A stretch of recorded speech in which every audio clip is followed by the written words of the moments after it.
Thank you, Madam Vice Chair. We congratulate you and, of course, the other members of the Bureau on assumption of charge of the second committee. India aligns itself with the statements delivered by Guinea on behalf of the Group of 77. For almost 2 years now, the world has continued to battle with the global pandemic, leading to this new normal, where we have made efforts to adapt to the situation. Our shared experience of combating this crisis so far has shown that we are stronger when we work together, but a lot still remains to be done. The Secretary General's latest report under this agenda item reaffirms that science, technology, and innovation for sustainable development have been critical in addressing COVID response and recovery. During the pandemic, India undertook unparalleled social protection initiatives that were pro-poor and broad-based in outreach. Digital technology and the energies of the internet have been a force multiplier in this endeavor. A program to supply free food to 800 million people and cash transfers to 400 million was streamlined by digitally enabled technology, along with delivery of clean cooking fuel to 80 million households. Financial inclusion has been accelerated and digital transactions have been stepped up, bringing over 800 million Indian women into the mainstream financial system and thereby ushering in economic empowerment. Our indigenous IT platform, Arogya Setu, facilitated effective COVID contact tracing. India's COVID app, an open platform for managing vaccination, continues to facilitate vaccines to millions. ICT tools have been deployed in an effective manner for improving access to quality education and healthcare services. India has thus created a strong, transparent, and vibrant digital system which is inclusive and empowering, offering much-needed solutions for tackling poverty, promoting economic growth, and improving productivity during COVID times. However, we cannot deny that technologies are also creating unprecedented challenges that include invasion of privacy, promotion of misinformation and disinformation, infiltration of critical infrastructure through cyber attacks, threat to human rights, and accentuating the digital divide. Access to technology is not always uniform, and this has led to widening disparities between the developed countries and the global south.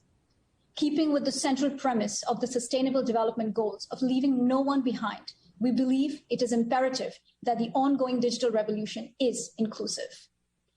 Madam Vice Chair, strengthened technological cooperation between member states through transfer of technology and capacity building is critical in achieving SDGs. India has been sharing its experience and expertise with development partners, especially under the framework of South-South cooperation. Prime Minister Modi has already offered Coven platform for the global good. India has further strengthened its flagship development assistance program, the Indian Technical and Economic Cooperation, to provide online training to healthcare personnel of several countries. We look forward to continue working with partners in this field. Madam Vice Chair, the COVID-19 pandemic has deepened economic insecurity and inequalities. It has been devastating for countries that possess fewer capacities to respond, thus damaging prospects for achieving sustainable development targets. Globalization and interdependence have been given a greater urgency in the new context. Global challenges like terrorism and climate change that are putting current global governance structures to test can also be addressed if we cooperate actively and purposefully.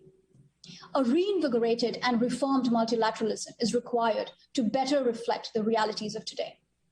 The pandemic has made a convincing case for working together in public health and R&D, but equally so for secure supply chains. Many of us accept now that the establishment of resilient and reliable supply chains is essential to strengthen world economy for the benefit of all.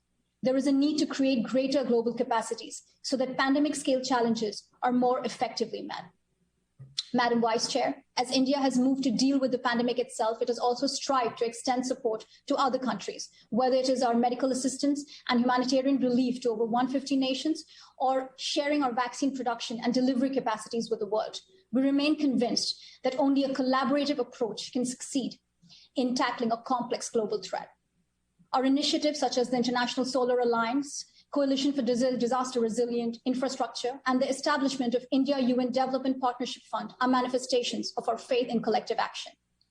India continues to play its part in contributing to global efforts to meet sustainable development challenges in keeping with the timeless Indian wisdom of seeing the world as one family. I thank you.